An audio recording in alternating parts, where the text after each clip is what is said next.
और क्या उम्मीद की जाए उस नेता से जो भारत को राष्ट्र मानने को तैयार ना हो? उनसे क्या उम्मीद करे भारत? ये व्यक्ति देश के प्रधानमंत्री बनना चाहते हैं और ये देश को राष्ट्र नहीं मानते। मैं क्या बात करूं इनकी? देश का गृह मंत्री घबराया हुआ था कांग्रेस की सरकार में। ये रियलिटी है। जा रहा है कौन से सिख है? मुझे नहीं लगता एक भी सिख सामने आएगा जो ये कहेगा कि मुझे पगड़ी या कड़ा पहनने में डर लगता है इस देश में। क्या कह रहे राहुल? क्योंकि बीजेपी को एक बड़ी गंदी लत लगी हुई है काट छाट के बयान चलाने की, और वही उन्होंने राहुल गांधी के इस बयान के साथ भी किया। आज इस देश को आईना दिखा रहे हैं राहुल गांधी। उनकी बताया जा रहा था और इस तरह से हमारी पगड़ियों को उतारा जाता था, और यहाँ तक कि आर्मी की वर्दी में बावर्दी जो सिख थे उनकी पगड़ियां उतारी गई, उनको जिंदा जलाया गया। अंजना जी, हमें डर तो लगता था। आप बताइए ना, 20 से 22% मुसलमान कांग्रेस को वोट करता है। एक बार भी किसी मुसलमान को प्राइम मिनिस्टर बनाया कांग्रेस ने? नहीं बनाया। प्रिया सिन्हा जी, यूपीए के सरकार में आपने जनगणना क्यों नहीं कराई, जाति जनगणना क्यों नहीं कराई? आज आप इस तरह से भाषा दे रही है जैसे लग रहा है कि आप बहुत साफ है। नमस्कार दोस्तों, स्वागत है आप सभी का हमारे YouTube चैनल पे। दोस्तों, आज का डिबेट बहुत ही मजेदार और कमाल का होने वाला है। राहुल गांधी जब हमारे विदेश दौरे पे जाते हैं तब वो कुछ ऐसे भारत के लिए शब्द बोल देते हैं जिससे हमारे भारत देश की छवि खराब होती है। अभी उन्होंने अमेरिका के दौरे पे गए हुए थे, तभी उन्होंने हमारे सिख भाइयों के ऊपर, सिख धर्मों के ऊपर कुछ ऐसे सवाल खड़ा कर देते हैं जिससे हमारे सिख भाई लोग गुस्सा हो जाते हैं। दोस्तों, इसी के बारे में आज ये डिबेट होने वाला है। तो डिबेट में हमें ऐश्वर्या कुमार दिखने वाले हैं, अंजना कश्यप दिखने वाली हैं और कांग्रेस की प्रवक्ता सुप्रिया श्रीनेत दिखने वाली हैं। तो वीडियो बहुत ही कमाल का होने वाला है, क्योंकि सुप्रिया श्रीनेत राहुल गांधी को डिफेंड करते हुए कहती हैं कि राहुल गांधी हमारे भारत देश को आईना दिखाने का काम करते हैं।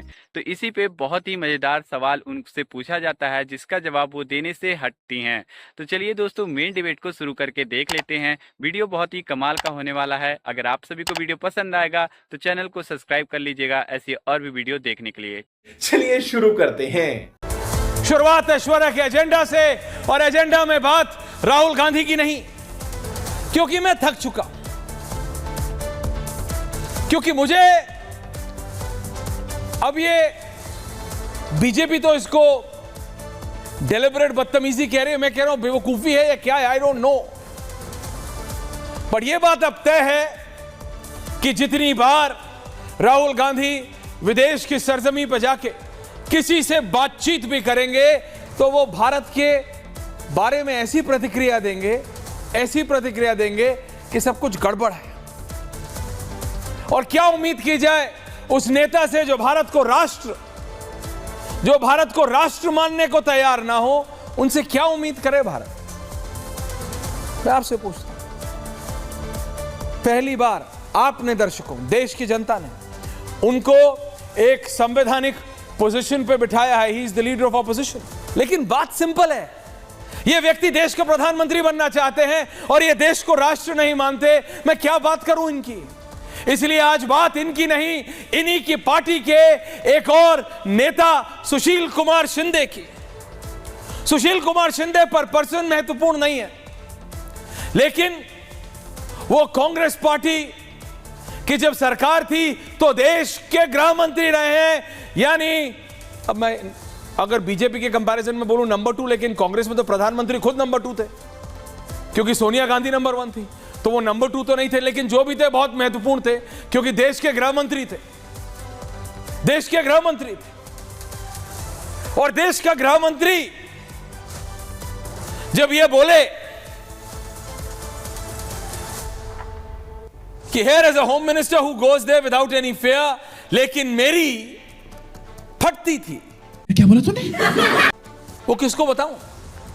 ये मैं नहीं बोल रहा हूं, Sushil Kumar Shinde. I am quoting him.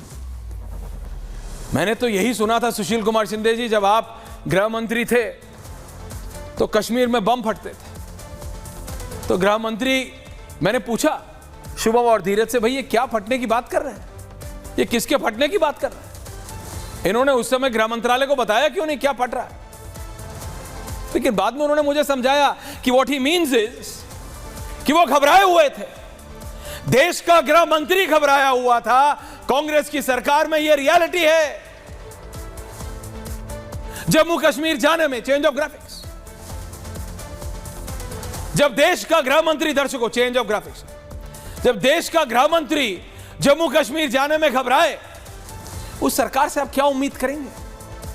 अरे बाप रे, ये तो धोती खोल रहा है। सुप्रिया जी, अब सिर्फ एक सांसद नहीं, नेता विपक्ष हैं राहुल गांधी, और वो भारत के एक बड़े नेता के तौर पर एक इंटरव्यू विदेश में दे रहे हैं। और इस इंटरव्यू में वो कहते हैं कि सवाल तो ये है कि भारत में सिख समुदाय के बीच इस बात की चिंता है कि उन्हें पगड़ी कड़ा पहनने की इजाजत दी जाएगी या नहीं, क्या वे गुरुद्वारे जा सकेंगे। ये चिंता सिर्फ सिखों की नहीं बल्कि सभी धर्मों के लिए है। क्या कहना चाह रहे हैं वो? किस धर्म के लोगों को अपने धार्मिक स्थल पर जाने से रोका जा रहा है इस देश में, या उनके धार्मिक आवरण पहनने से रोका जा रहा है? कौन से सिख हैं? मुझे नहीं लगता एक भी सिख सामने आएगा जो ये कहेगा कि मुझे पगड़ी या कड़ा पहनने में डर लगता है इस देश में। क्या कह रहे हैं राहुल जी? आपकी चिंता जायज है, आपका सवाल भी जायज है, लेकिन मैं सबसे पहले सर्वप्रथम यहां पर यह कहना चाहती हूं कि बीजेपी को एक बड़ी गंदी लत लगी हुई है काट छाट के बयान चलाने की, और वही उन्होंने राहुल गांधी के इस बयान के साथ भी किया।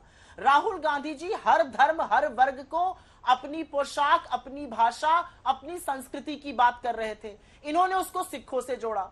बहुत अच्छा किया। मैं आपसे पूछना चाहती हूं, आज इस देश को आईना दिखा रहे हैं राहुल गांधी, और साथ में बहुत सारे यहां पर बैठे हुए लोगों को भी दिखा रहे हैं। अच्छा, हमको सिखा रही है। अभी भी बीजेपी के लोग, अभी भी भक्त, अभी भी ट्रोल आर्मी एक बात नहीं समझ रही है कि राहुल गांधी के खिलाफ व्यक्तिगत आक्षेप लगाकर, उन पर बेवकूफी के बयानबाजी कर उनकी तरफ जहर उगलकर आप कुछ हासिल नहीं कर पा रहे हैं। जनता ने नकार दी है आपकी नफरत की राजनीति। ये कब समझिएगा आप लोग, लेकिन आप जितना ज्यादा ये करिएगा उतना ज्यादा आपका असली चेहरा और बनावटी आक्रोश सामने आता है, जो ढोंग है। लेकिन सुप्रिया जी, मुझे अभी भी अपने सवाल का जवाब नहीं मिला। क्या इस देश में धर्म के आधार पर अपने जो धार्मिक प्रतीक हैं उनको पहनने में लोगों को डर लग रहा है? क्योंकि वो एक नेता विपक्ष के तौर पर विदेश की धरती पर जब ऐसी बात बोलते हैं, लगता है कि देश में तो लोग में डर ही डर है। अंजना जी, मैं हतप्रभ हूं। मैंने आपके सामने 4 एग्जाम्पल दिए। धर्म के आधार पर लोगों को पीटा जा रहा है, उनकी हत्या की जा रही है। एक हिंदू लड़के की मुसलमान समझ के हत्या कर दी गई। एक बुजुर्ग मुसलमान को पीटा गया, शक था कि उसके पास बीफ है। एक लड़के की पीट कर मार डाला गया। लड़कियों के हिजाब नोच लिए जाते हैं। बुजुर्गों के और बुजुर्ग मुसलमानों के कितने वीडियो सामने आते हैं, उनकी दाढ़ी नोचकर उनसे अजीब बातें करी जाती हैं। जवाब दीजिए मंजिंदर जी। को कहा जाता है बीजेपी के। मंजिंदर जी जवाब दीजिए। डर का माहौल है, आपको नहीं लगता ये आतंक का माहौल है? मंजिंदर जी जवाब दीजिए। खाना पड़ेगा ना। मंजिंदर जी वो कह रहे हैं डर और आतंक का माहौल है देश में। मैं आपको थोड़ा सा और एक सेकंड सवाल का जवाब दीजिएगा। उनका ये कहना है कि आप लोग डर मैन्युफैक्चर कर रहे हैं। उसके बाद मैं आ रही हूँ मेहमानों के पास। वो कह रहे हैं डर मैन्युफैक्चर कर रहे हैं आप लोग। कहेगा डर है, बिल्कुल है।